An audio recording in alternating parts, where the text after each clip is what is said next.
Jadi ini adalah pertanyaanku udah dari dulu ya. Kenapa sih kok Vespa harganya jauh lebih mahal daripada motor sejenis merek Jepang? Ambil contoh dengan Honda PCX. Padahal cc sama-sama 150. Soal tenaga ya sama-sama lah ya. Kalaupun beda ya beda-beda dikit lah. Warna Vespa memang lebih bagus, tapi ya nggak segitunya juga kali. Kan nggak masuk akal. Warna lebih bagus terus harga jadi jauh lebih mahal. Untuk Vespa ini harganya tuh lebih dari 50 juta. Beda jauh sama PCX yang dibanderol 30-an juta. Apalagi dengan motor ini. CC-nya sama, ukurannya mirip-mirip lah sama Vespa. Harganya 25 jutaan. Vespa 1 dapat ini 2 loh. Padahal kalau mau dibandingin, selain lebih murah, motor merek Jepang juga menawarkan banyak sekali fitur yang di Vespa itu nggak ada loh. Ini aku bandingin dengan PCX ya. Ada bagasi tertutupnya. Buat nyimpan makanan bisa. Jadi kalau nyimpan lemper, kehujanan, aman lah, nggak basah, nggak jadi arem-arem. Isi bensin juga nggak perlu turun, tinggal putar kunci, tutup terbuka. Pijakan buat boncengan itu juga keren, punya fitur keyless, jadi kuncinya itu nggak perlu dimasukin. Nah kalau beli motor ini dapat servis gratis juga. Tempat servisnya itu juga gampang, ada di mana-mana. Bagasinya juga istimewa, buka bagasi juga nggak perlu kunci, gede juga. Bisa buat wadah helm. Kalau beli semangka lupa bawa plastik juga bisa masuk. Duren, kelapa muda, melon, aman. Bahkan saking gedenya, beberapa oknum pengguna PCX menggunakannya untuk tempat bubuk anaknya. Enak ya. Kadang kalau sore juga bisa buat kolam. Seger. Intinya bagasinya gede lah. Sementara Vespa, aduh, fiturnya itu miskin sekali. Terus kenapa kok harganya itu mahal? Nah, sebagai pengguna PCX, aku tuh merasa puas ya. Tapi aku ngerasa bodinya ini tuh terlalu, kayak gak kuat. Apalagi setelah aku gunakan sekitar 2-3 tahunan ini ya. Bodinya itu kayak gogrok. Nah, pas tak bandingin sama nih Vespa, widih, bodinya kuat coy. Dari besi, keras. Istilahnya sih sasis monokok. Jadi alasan pertama kenapa kok Vespa itu harganya lebih mahal, karena ia menggunakan sasis monokok. Jadi bodinya dia itu adalah sasisnya. Keuntungannya ia menjadi kuat terus awet. Makanya kalau teman-teman perhatikan masih banyak kan Vespa tua di jalan. Ya alasannya ya karena kuat itu. Untuk kerugiannya bodinya itu jadi berat. Tapi ya beratnya masih wajar lah ya. Ya nggak seberat rinduku padamu lah.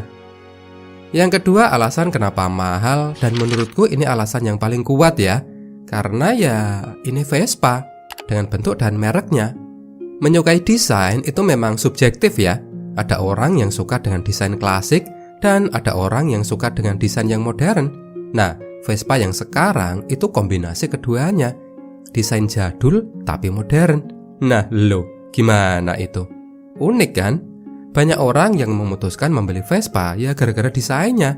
Vespa itu kan ya seperti itu kan ya. Dari dulu ya begitu.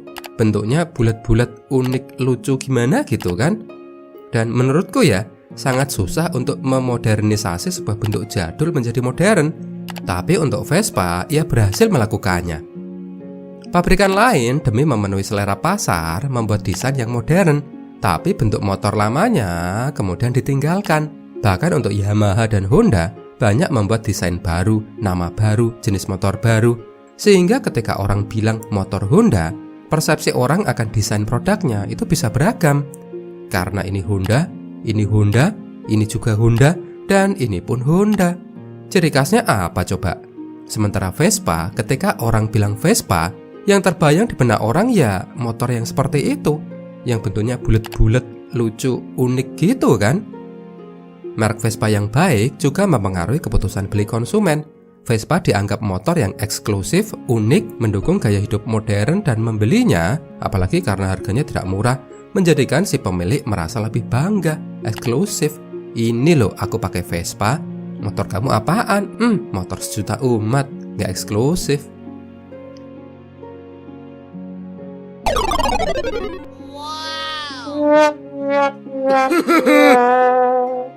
Selanjutnya kenapa kok Vespa harganya lebih mahal?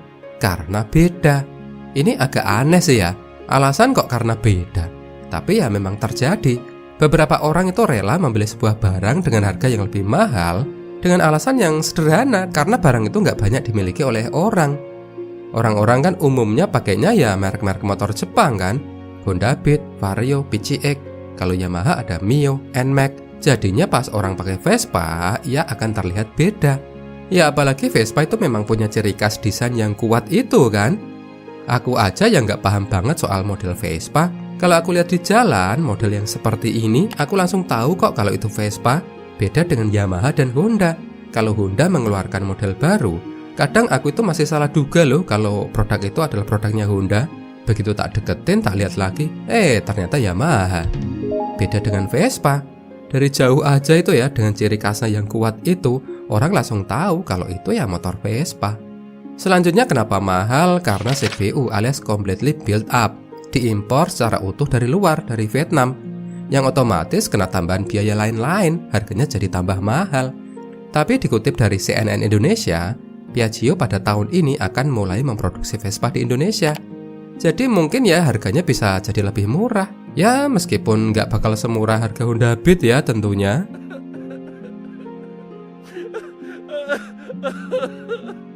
Ya sebenarnya ada banyak alasan ya kenapa sih kok harga Vespa itu lebih mahal.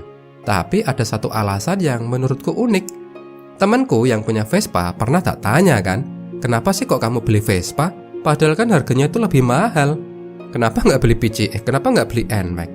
Jawabnya, karena dulu dia pas masih kuliah suka tapi belum punya uang buat beli. Nah sekarang sudah punya uang. Ketika ia melihat Vespa, meskipun bentuknya beda dengan yang dulu model yang ia taksir, tapi ya Vespa yang sekarang itu ya Vespa, tetap Vespa, bentuknya ya seperti itu. Dan ketika akhirnya ia bisa beli Vespa, rasanya tuh kayak mendapatkan gadis yang dulu dicintai, tetapi tidak bisa dimiliki karena kurang mampu. Lalu sekarang saat sudah mampu, gadis itu akhirnya bisa dimiliki. Malah gadis yang sama, ia makin modis dan makin memikat hati. Ya sebuah analogi yang agak aneh sih ya. Tapi kalau tak pikir-pikir, ada benarnya juga. Dulu aku pernah suka dengan model Honda yang seperti ini, tapi nggak kebeli gara-gara nggak punya uang. Sekarang sudah punya uang, model ini sudah nggak ada. Honda bikin sih yang lebih bagus, tapi kan ini motor yang berbeda. Jadi kayak dulu mencintai seorang gadis, tapi sekarang gadis itu entah ada di mana, sudah tidak ada lagi.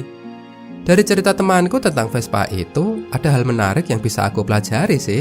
Tidak selalu harga murah menjadi pertimbangan utama orang ketika memutuskan membeli sebuah produk. Ada juga pertimbangan kekuatan merek, faktor desain, dan lainnya, termasuk sisi nostalgia. Terkadang aneh juga ya, memahami motivasi seseorang ketika menetapkan sebuah pilihan. Produk yang satu sudah bikin yang bagus, murah, fitur melimpah, tapi tidak dipilih. Sementara yang lainnya, kadang cuma menang di 1-2 hal saja, tapi karena faktor emosional, produk itu jadi yang terpilih.